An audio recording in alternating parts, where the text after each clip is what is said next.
First, can you give me your name, the spelling, your occupation, your gamer tag, and how long you've been playing Madden for?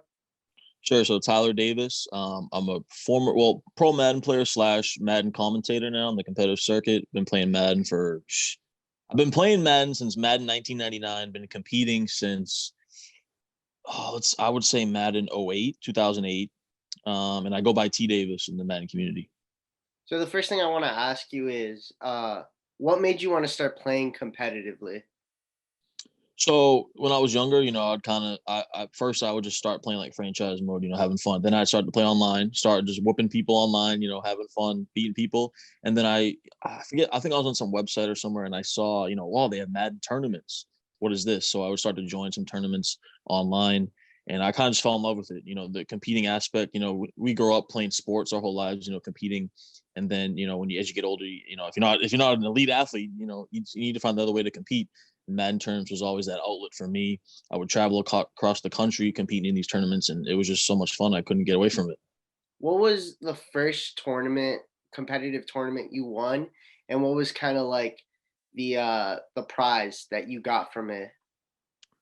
So the first one that really was significant was it was 2009. They had GameStop was running like a national tournament across the country, and you had to qualify at your local GameStop. So it was like rounds and rounds. So I'd start locally, then I went, deep. I'm from the East Coast, so then I had to go way to Boston, and then I went further away from Boston, I forget where, and I won that third round, and the winner of that got to fly out to Arizona. So that was my first time really, going to a big tournament, flying out. They paid for everything. Went to Arizona. We got to go to a game. And so I ended up losing the final four in the Arizona part, but just to get there was like the coolest thing ever to me. And we got to go to a game, like I said, free trip, free, everything was paid for. And I won, I think I won like a couple $1,000 just for making it out there. So it was awesome. How old were you at the time? I want to say I was 14, I believe. So what was that like being a 14-year-old, being paid out to go travel, making money just playing off of a video game? And at that time, esports still wasn't as big as it is, today or as it was 4 or 5 years ago. Yeah, very true. We had nothing like it is now, but it was the coolest thing ever. I mean, I remember, the excitement when I won that third round, and I knew I was going to Arizona. I brought my dad with me. I mean, because that was the first time I actually even been on a plane. So for me to go out there, everything was paid for, and I got to I met Larry Fitzgerald out there at the game. Like it was just honestly, when people ask me, because I've traveled over to like 30 different tournaments now. I've been pretty much every state pretty much because of Madden. But I always say that first one, that trip to Arizona, was the coolest thing ever. Because anytime you do something like that for the first time, you'll always remember that, forever. Got to bring my dad. Like I said, I was young. So yeah, it was a time of my life. I can imagine. But now, fast forward to today, you're a Madden Pro Championship Series commentator. How did you get involved in that? And what was kind of like the transition between being a pro to being a commentator? Yeah, so I was, obviously I was been competing for a long time, and then back in 2019, I made a deep run. It was my biggest tournament win. I to the I came in fifth place in the club championship, which was at the time I think it was for 800,000 or 750,000 total, and I came in fifth place, won 25,000 in that one. That was one of my best runs, and that was on like the big stage, and then so I don't know what it was. I think I had some good interviews maybe when I won. I don't know, but they saw something in me. EA did, and then the following year they brought me in just as a trial run to try to commentate some of the tournament games. And so I guess I did pretty decent at that. They brought me back, and ever since the first time I got out there to commentate some of those big tournament games, it was just so much fun because I was talking about my passion. I was trying to build other stars in esports. I was trying to bring my knowledge onto the broadcast for viewers to understand better, and I just fell in love with it. And so that was early last year, right? Yeah, early last year. So they brought me in for that, and then ever since then, I've been a mainstay on the broadcast team. So what's been the complications with like COVID? I'm not sure if you've been able to do like commentate live yet, since you said it was early last year. but how's that kind of been with like dealing with COVID and trying this like commentating stuff?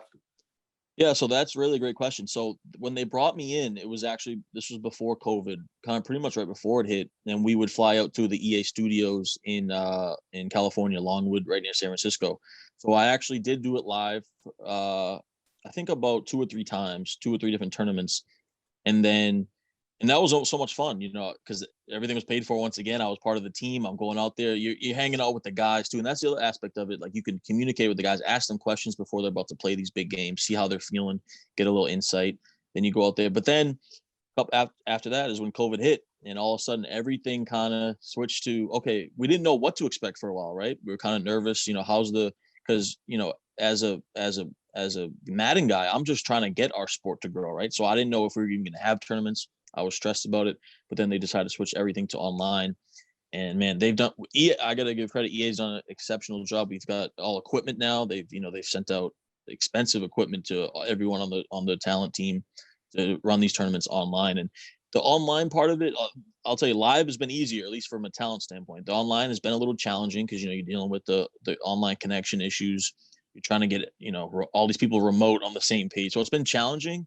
But I think we've done a great job, and it's been the same. Once you get into the game commentating, it's the same exact fun as it would be if you're live. So since you have the knowledge of being a player and like obviously this goes hand in hand with other sports broadcasting and stuff, what's kind of like your go-to question to ask these guys when you're first talking to them before a game? Yeah, so I would say first I kind of ask them how their preparation has been because a lot of these tournaments they're weeks leading up to these big games, and these guys are playing for thousands of dollars at this point. So I'm asking their preparation, what their daily routines like, who they're playing against, all their different strategies, and then I'm asking them about their nerves. How are they feeling? A lot of these guys have been on the stage, or they've been playing for big money games, but a lot of these guys are new. They're youngsters. They haven't been on the live stage, and when you're competing at this high level, those nerves, if you haven't been in that hot seat, can really get to you. So I'm always trying to get a feel for how these guys are feeling in the moment. And then also I'm trying to on the broadcast, trying to get these guys as stars to look at, like I'm trying to give their backstory, their background, so that the viewers out there can see, okay, I want to root for this guy because I like where he's come from, or I like what he's been through, or I understand him, and to make fans, to make these guys see these guys as stars. So now that you are sitting not just as a Madden pro, but seemingly an employee of EA, what's the future of Madden as not just a game? I know it's taken a few hits in the public perception the past few years, but as a game and as an esport in general. Yeah, so I think it has been tough occasionally. It hasn't been always what we wanted to, but the last few years it has grown. If you look at the viewership, if you look at our prize pools, the amount of tournaments this year, we're going to have the most tournaments we've ever had, as far as like on a big scale with the Madden Championship Series. So I think the future is good. It's going to keep growing. I also think because so many years it's been one on one, right? You're just playing one other guy. But now with the addition of the yard mode, where it's a 3v3 type thing, I think the future could be where kind of like the NBA 2K League, where you have teammates now, and I think that can make the viewership better. I think that can make because I played a lot of the yard stuff this year. We have teammates. It's a lot of fun. You need communication. I think that's what makes the 2K League so fun to watch too. So I think that could be the future of Madden. But in the end, I think overall it just keeps growing and growing, and that's all I want is to see our esport grow more. Yeah, I was a huge fan of the Superstar KO game mode that came out. Yeah, I thought yeah. that was a really interesting and cool addition to it. The yard's been interesting to play.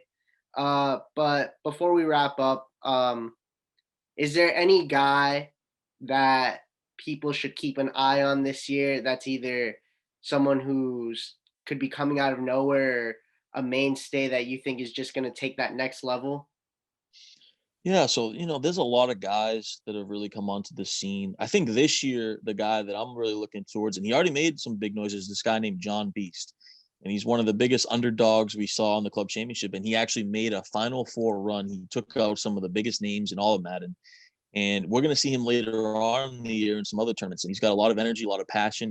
He's a cool kid to root for. So I'd probably put him at the top of the list. But that's what's so fun about Madden. To me, it's kind of like the March Madness. What we're seeing, you have these big time guys that you see every year in year out, but then you also see the underdogs that come out of nowhere and they really start to build a name and they become a star. And that's what makes Madden so fun as an esport for me. Well, Tyler, thank you. If there's anything else you want to add, go ahead. And it was a blast having you, talking to you. I also love playing Madden, so it's always nice hearing like you pros talking about it and just watching you guys play. Because I can't get to that level, but I loved playing when I was younger. Yeah, man, I appreciate it. This is a lot of fun. And yeah, Madden's just a lot of fun too. People forget that part of it. When you boot up the game, you're trying to beat your buddy, and then we're just to that next level. So if you want to get to that next level, start watching all these tournaments, get out there and compete. But yeah, I appreciate it, man. This is a lot of fun. Tyler, thank you. And I've watched you commentate before, and you do have a future in that if you do choose to continue to do that. Thank you for talking to me. I really appreciate it. Appreciate it, man. Thank you.